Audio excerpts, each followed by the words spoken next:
Next 2 minute में chart trading सीखते हैं। तो सबसे पहले यहाँ पे देखिए, प्राइस आपका फॉल कर रहा और फॉल करने के साथ साथ कैंडल का साइज इंक्रीज हो रहा। और अगर आप इस कैंडल और इस कैंडल पे देखेंगे तो वॉल्यूम भी अच्छा खासा है, मतलब सेलर्स में यहाँ पे क्लियर कट हमें स्ट्रेंथ देखने को मिल रहा है।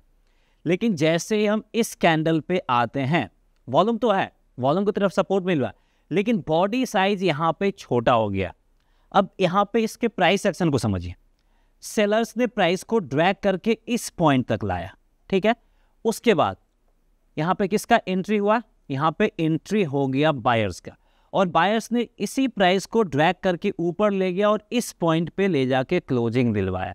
दैट मीन्स टू बायर्स ने सेलर्स के घर में एंट्री किया और बायर्स ने यहाँ पे अपना प्रेजेंस दिखा दिया।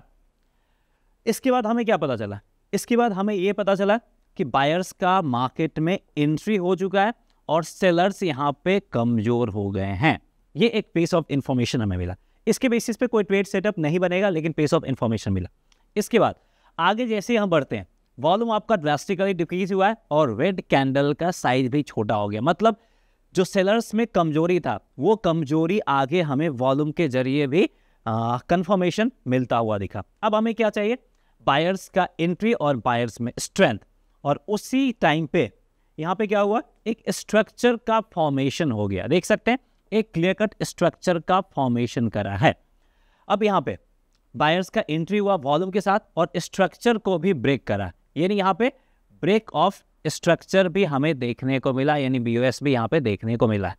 उसके बाद यहाँ पे हमें क्या देखने को मिला है, ब्रेकआउट एक हमें देखने को मिला है। लेकिन सिंपली मैंने कई वीडियो में बताया कि सिंपली ब्रेकआउट पे ट्रेड नहीं करना, ट्रैप में फंस जाओगे, रीटेस्ट पे ट्रेड करना है। दैट मीन्स टू इस ब्रेकआउट के बाद ये लेवल सपोर्ट बन गया, यहाँ से कंफर्मेशन आया सपोर्ट का और फिर ऊपर गया, तो इस लेवल के करीब हमारा एक परफेक्ट एंट्री बनेगा।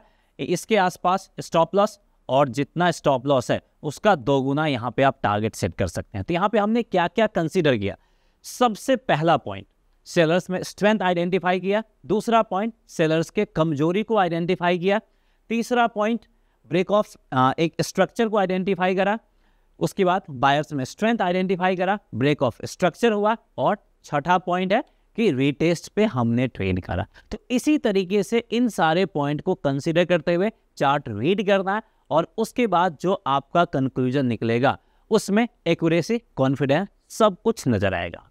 ऐसे ही चार्ट रीडिंग सीखना है तो जल्दी से सब्सक्राइब करो, फॉलो करो।